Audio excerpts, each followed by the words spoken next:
Ito na ang Yes the Best Balitang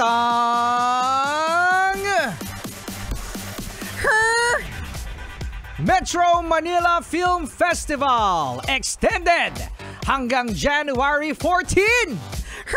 Ay, congratulations mga best, no? Ang galing-galing ng mga local films sa Metro Manila Film Fest. Kasi usap-usapan hanggang ngayon ang mga pelikula ng MMFF 2023 na kumita na sa mga manonood.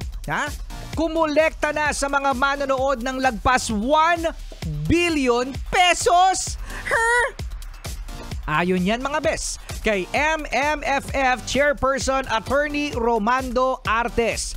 Doble ito sa kinita noong 2022 MMFF na tumabo ng 500 million pesos. Dahil hanggang sa ngayon ay pinipilahan pa rin ang mga pelikula sa takilya at inextend pa nga ito hanggang January 14 na dapat ay hanggang nakaraang linggo lang na January 7.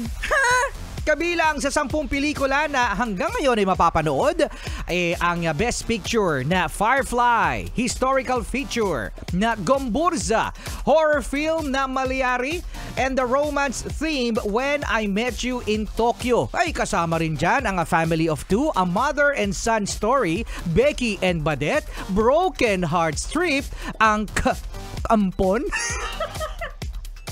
Bakit kasi nahiwala yung letter K sa ampon? Kasi nga, horror yan. Kaya K as in ampon, pwede rin kampon. Ayan. Penduko! At saka ang Rewind. And speaking, Martian, Kuya Joshua, ng Rewind, umani ngayon ng batikos ang pagpapalabas ng pelikulang ito sa Facebook na maaring maapektuhan pa ang dapat na laki ng kita nito. Kasi sinasabing ang Rewind ang pinakamalaki na kinita na hanggang noong nakaraang weekend ay sold out sa ilang sinihan. Sa loob lamang ng 5 oras mga best, eto na ipalabas sa Facebook. Matapos lang sa Facebook kasi merong mga kopya ng pelikulang Rewind at sa loob lamang ng ilang oras naka 1.4 million views at 106,000 shares na ang piratang kopya. May paalala ang ABS-CBN Film Productions Incorporated o Star Cinema, producer ng Rewind sa pamamagitan ni Lods, yung karakter ni Pepe Herrera. Piracy is stealing, sabi ni Lods. Do not steal. Kuya Joshua, narinig mo yan Nakita ko si Kuya Joshua nanood lang. Saan nanood si Kuya Joshua? Sa Facebook? Hindi, sa sine. Hindi nga ako sinama Para sa iba pa mga balitang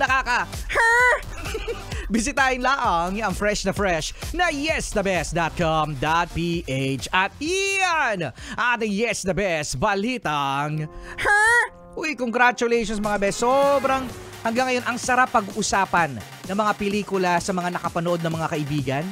Yung iba hindi relate. Bakit? Kasi hindi nanood. Hoy, manood kayo, in-extend yan para sa'yo.